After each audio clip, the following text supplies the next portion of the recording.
This KOINE lesson is about etymology. We'll actually even talk about that word sometime. However, I'm making a small reference on page 129 of a small textbook that was used in a hermeneutics class. And this was from a student. This book, that is, a small book, was given to me by a student from UCA, or University of Central Arkansas, in Conway, Arkansas. I assisted with their class, helping them with some of their work. They'd never studied a hermeneutics class. So in exchange for my helping them along, they gave me the little textbook. I don't know if I would recommend it, but I haven't found it to be a problem. It's another tiny book. But it speaks of etymology, gives examples, very clear examples. How it's used. We'll talk about that for just a few minutes. And then this book, which I'd recommend you get this one, only because it's real handy at the beginning, the first few pages. It gives you identical Greek and English words, which, from the view of etymology, I only include this because it's sometimes so self-evident that we forget that when we have identical Greek and English words, we call those transliteral terms, transliterated terms, that we're able to see the etymology or the parts of the word since we're so familiar with them. But this covers, I believe, a couple hundred, maybe 250 words approximately. And it says here, we should review these words first. And then it'll give us confidence that the Greek is not entirely foreign. And it says that these words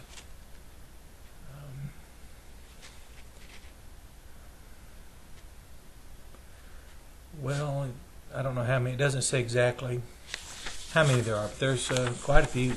These are words we already use in the English language. So let's just go over that very efficiently. A few of them. Abba, from Abba, that's father. Abyss, abyssos, A, B, and then the U there, you can see it's done as a Y, and then there's the double S, and then this is just an ending. So there it is, abyss. Anchor, you see the A and the G forming that ang, like an angel, which that word is also a transliteral term. Anchor, and of course drop that ending. This is an R. So there's anchor. Agnostic, agnostos, and again there's that ending. And you can see in agnostic there's the prefix, that negative particle, and there's gnostic, a very common term, transliteral term. It's the letter A functions to negate knowledge, as in atheist. The letter A is a functional term. An atheist actually negates God. It's not just simply that they are without information. This is not just passive ignorance. This is a negation of it. Here, anathema, anathema. See the two words. This is up. This is position. It's a term in reference to offering a sacrifice. And of course, anti-type. So there's the prefixes. Anti, and then typos, anti-type. And that word anti doesn't mean opposite, in the fact that it shows a strong correlation. And that's but these are transliteral. So let's look at etymology for just a moment. And remember, etymology, just a few words will give you a lot of, how do we say it, you'll gain a lot of word power. No pun intended, but I picked up this little book some time back, and I was curious because first, it's on sale. All the books I seem to buy are on sale. Nobody wants the little books, but anyway, they have a lot of power. But it says, why etymology? And it says,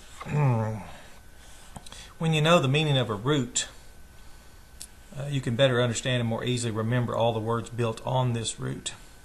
It says learn one root and you have the key that will unlock the meanings of up to 10 or 20 words in which the root appears.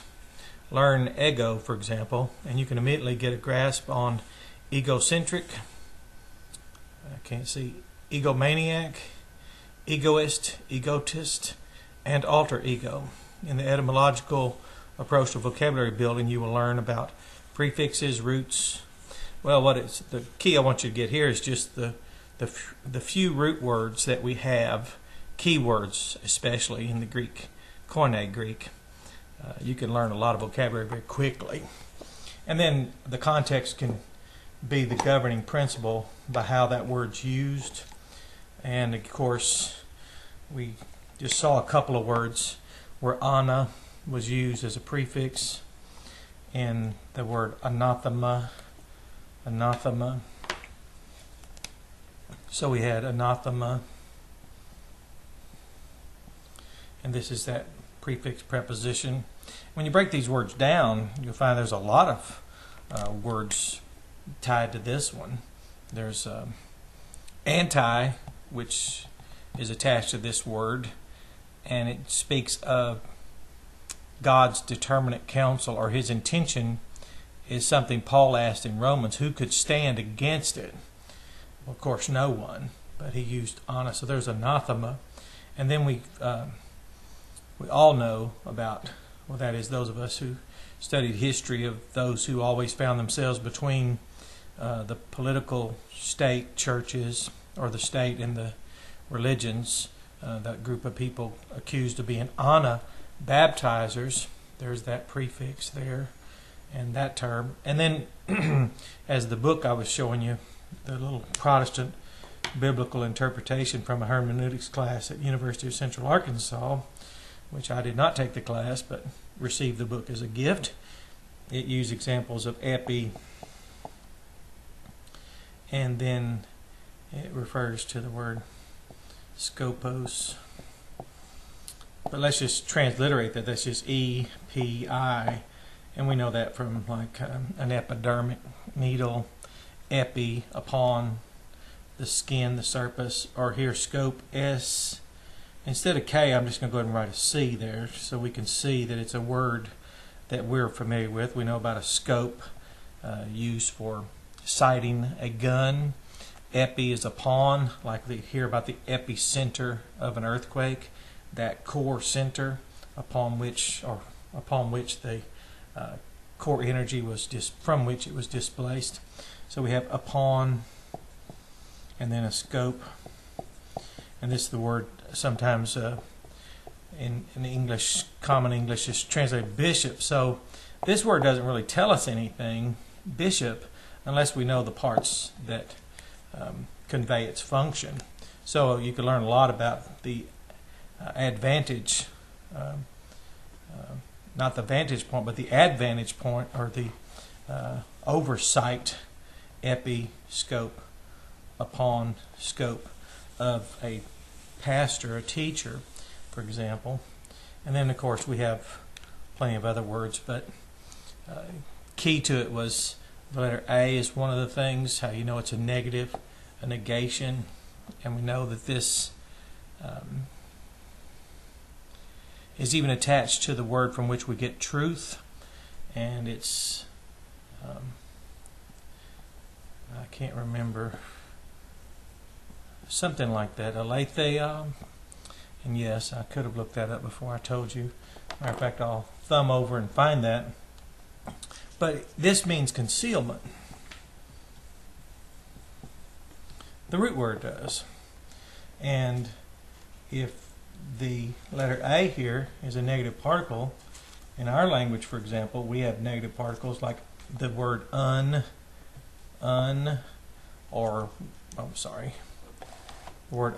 or when something's possible, we can negate that by saying impossible. Those are negative particles. And etymology helps you when we see that, because we can now see that truth, the word truth, is unconcealment, and that's a function. There's an illustration where Jesus said, had he not told them the truth, they would have had a cloak for their sins. So even in his description in English, we see, well, how should I say it? In the English, we have a description of how truth functions to disclose or unconceal something. And Jesus said that his words actually placed the religious leaders in a position where they could no longer conceal. Let me see if I can look this up so I'm not misspelling it. I shouldn't waste time, or I'll become better disciplined as the process of continuing to make these. And of course, hopefully there'll be enough criticism to help motivate my flesh, because it's not motivated by encouragement. My spirit is, but not my flesh. So, see if I found it. I may have it right here. I'm going to injure myself, live out in the woods and cut firewood for your father-in-law. You can get yourself in a lot of situations. So, I went too far.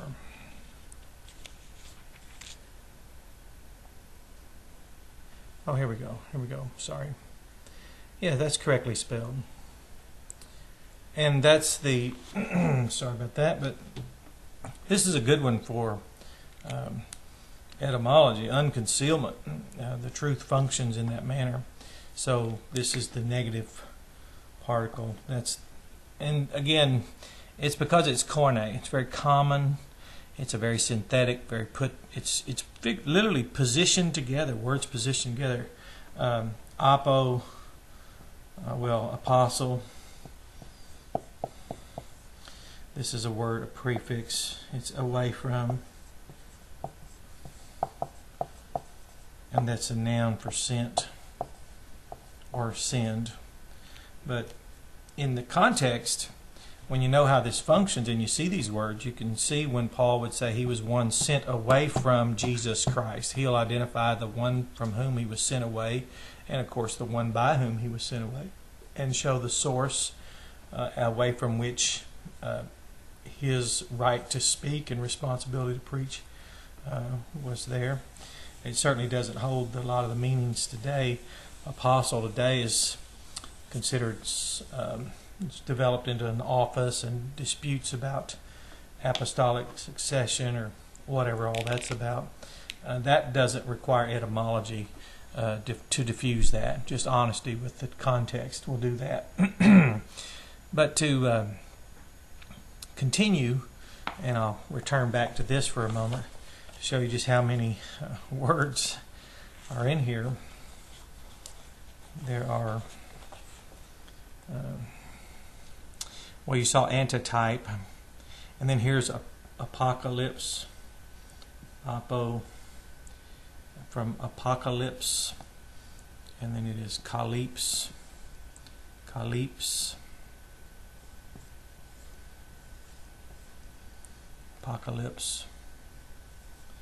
And this is not a revelation in the idea that we think about revelation. It's actually a drawing, a revealing, a drawing away, as we would call it, pulling a cover or a drape back. Apologetic, apo, away from.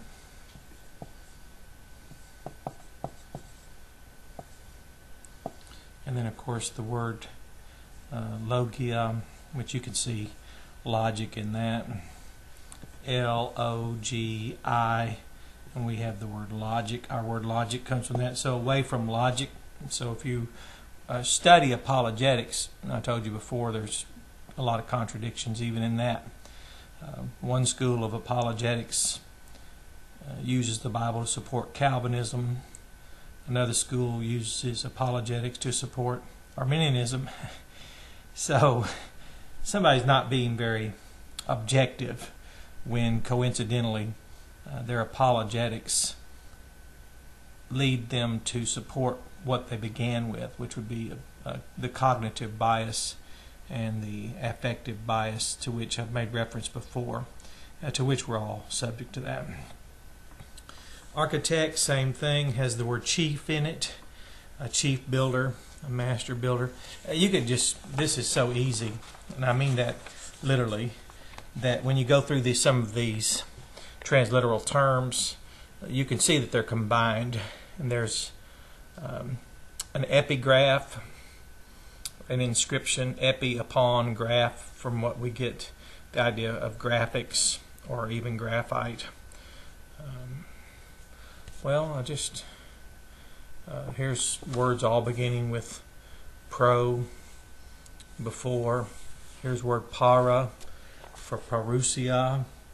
Hear about people talking about sometimes translated the return or second coming. And there's very distinct terms in the KOINE. We'll go over that in another lesson also. But parousia, this is the idea of para, which is alongside, from parallel parking, para, alongside, and then this is idea of being, from a form of the be verb, ameusia. So we have the idea of being alongside. Sometimes it's translated bodily, but the word body is really not in this word. The context and other lessons make it clear. Metamorph, meta, it's a preposition, and morph. You hear people talk about this. This is a form, a change form.